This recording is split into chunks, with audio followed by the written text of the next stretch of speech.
Hi, today we're going to be talking about box and whisker plots. This is a box and whisker plot. The last time you saw it was probably in first semester. After you would take a test, I would usually show you what it looks like, and I would discuss what it means, and I use it to find outliers and things like that. What a box and whisker plot really is it's just this visual.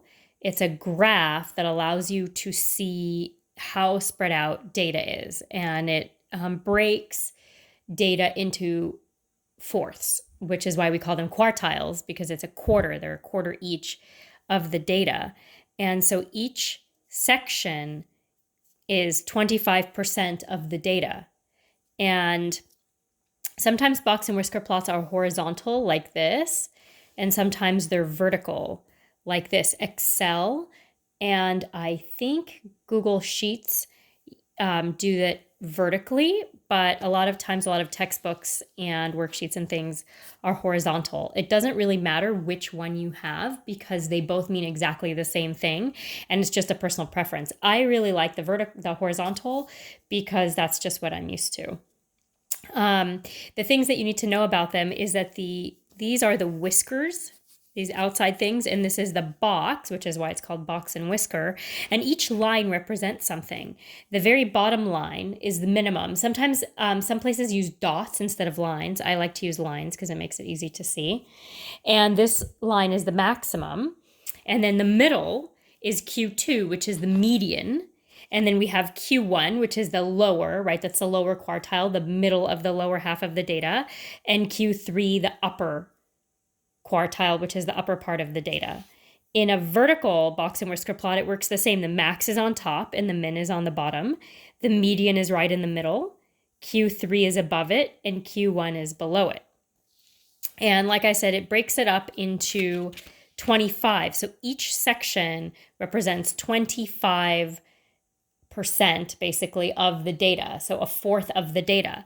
And so if you look, the middle between Q1 and Q3, that's 50%. So 50%, half of all the data points fall between Q1 and Q3, and half of the data, 50%, is below the median, and half of the data is above the median, which is why I'm always telling you about the median, because I always say half the class got higher than this and half the class got lower than that. And what this allows me to see is how close everything else is. So for example, I drew this one. This whisker is longer than this whisker, which means that this is more spread out than this. And so it might be that the data that's above the median is actually more spread out. It's the same number of data points as this, but they might be more spread out versus these might all be really, really close together. And it's a nice visual for really just how close or how far apart things are. And so what I'm going to do is I'm going to show you examples of some box and whisker plots and how to interpret them, because that's what we're going to be doing this week. And so here is a box and whisker plot. And you notice that usually there's some sort of a scale next to it. And so here the scale starts at 0 and it goes up to 18. We don't ever stop it just at the top or the bottom. We usually try to spread it out a little bit. And I have my minimum is here, 0. My Q1 is at 2. It's above 2. Q2, the median, is at 6.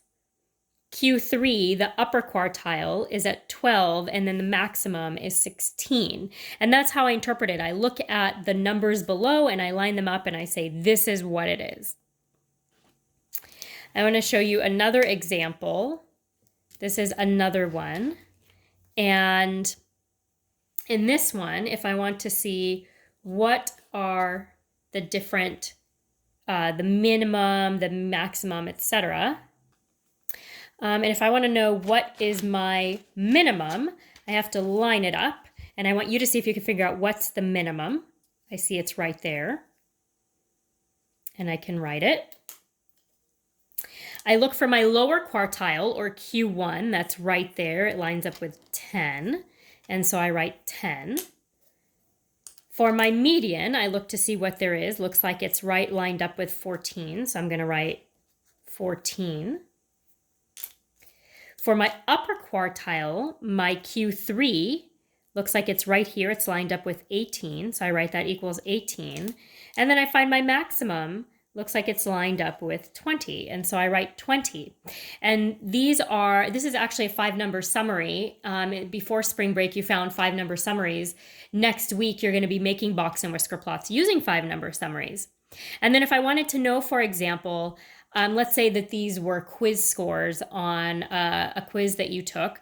If I wanted to know, say, what percentage of people scored higher than 10, for example, here's my lower quartile is 10, I would actually add up these. I remember that this is 25, this is 25, and this is 25. And so I could say that the percentage of students that scored higher than 10, I would just add these, the 25, 25, and 25, and I would get 75%. If I wanted to know how many got less than 14, I would look at this and I would add this and say 50%. That doesn't mean 50 people, it just means 50% of the people. Here is a last example. And if I want to find what is Q1, or sorry, what is the min, I'm going to list these here, min, and I can see what my min is. It lines up right there. I'm also going to look for Q1, for the median, which I'm calling Q2. And remember that Q1 can also be called the lower quartile and Q3 can be called the upper quartile. Those words mean the same thing and they're interchangeable. And we tend to just say whichever one is easiest to say. And so if I look here, and I like to write Q1 because it takes less time than writing the word lower. So if I look for the minimum, I want you to see if you can find the minimum. And what is that? Looks like we have 1. So even though this doesn't say 1, I can see that it's 1 because each of these represents 1. And if I look at what this is, Q1, looks like it's 1, 2, 3. I look at the median, or Q2, and looks like it's 8. I try to find Q3, the upper quartile is 11. And then when I look for the max looks like it's 16. And so now if I wanted to say, let's say again, these are the number of minutes that you spend on an assignment. If I wanted to know what percentage of people spent less than 11 minutes on an assignment, it would be all of these all together. And you would have to add 25, 25, and 25 to see how many people spent less than 11 minutes. And 25 plus 25 plus 25 is obviously 75. But that's the kind of stuff that you can read. And so you can kind of get an idea of how spread out data is, and you can get an idea of how many people fall into certain categories and etc. And it just gives you a nice view because a lot of people are very visual. Here I can see in this box and whisker plot, for example, whatever it represents, it's just random numbers. But if I actually wanted to use some specific scores, I'd be able to see that these scores here are a little bit closer together than these scores. These are farther apart, right? This is a little bit more spread out. So I know that these, not that there's more people, it's the same number is in here, but all of these were about the same as each other versus these that are more spread out. So that's kind of what it tells me. Like maybe everybody in here did 9 or 10 minutes, but here we had like 4 and 5 and 6 and 7. And so it just means this is more spread out and this is less spread out. These, whatever they are, scores or whatever they are close together. These are more spread out. These are all really close together. These are really spread out. And it just allows me to see how close or how far away things are.